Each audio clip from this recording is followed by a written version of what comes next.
दिल्ली के तख्त ताज पर कई बहादुर मुग़ल बादशाह आसीन हुए हैं। बाबर, हुमायूं, अकबर, शाहजहां, औरंगज़ेब, जहांगीर और बहादुर शाह जफ़र जैसे बादशाहों का नाम हमेशा किसी न किसी अलग अलग वजह से जाना जाता है। लेकिन इन्हीं सबसे अलग एक मुग़ल बादशाह भी रहा जो अपनी रंगीनियों के लिए जाना जाता रहा है। यहाँ तक कि लोगों ने उनके नाम के पीछे भी रंगीला उपनाम की उपाधि जोड़ दी थी। इनका नाम था मोहम्मद शाह, लेकिन इतिहास ने इन्हें मोहम्मद शाह रंगीला के नाम से जानने लगा है। मोहम्मद शाह रंगीला अपने नाम के अनुरूप ही काफ़ी रंगीन मिजाज थे।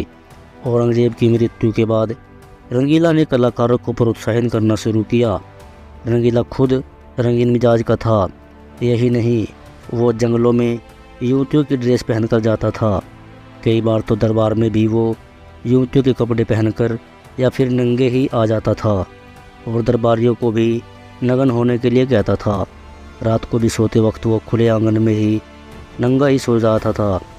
मोहम्मद शाह रंगीला के अजीबोगरीब शौक़ थे। उसे औरतों वाले कपड़े पहनने का काफ़ी शौक़ था। यही नहीं, उससे ज़्यादा तो उससे नंगे रहने का शौक़ था। वो अपने दरबार में भी बिना किसी शर्म लिहाज के सरेआम नंगा ही आ जाता था। उसको शराब की पार्टी और नाचने गाने का भी बहुत शौक़ था।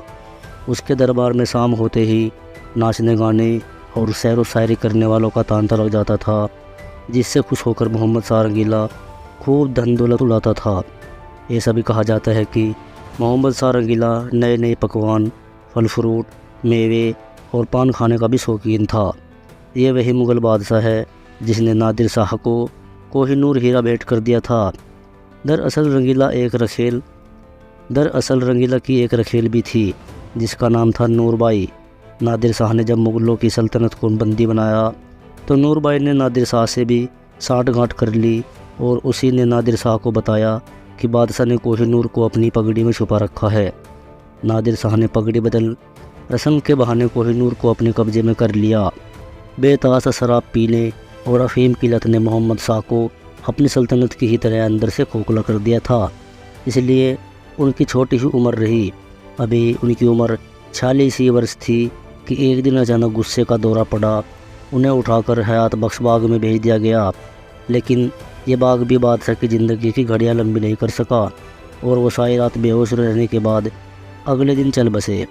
उन्हें निज़ामुद्दीन औलिया की मज़ार में अमीर खुसरो के बराबर में दफन कर दिया गया। ये अप्रैल की 15 तारीख थी और साल था 1748। एक लिहाज से ये मोहम्मद शाह के लिए अच्छा ही हुआ, क्योंकि इसी साल नादिर शाह के एक जनरल अहमद शाह अब्दाली ने हिंदुस्तान पर हमले की शुरुआत कर दी थी।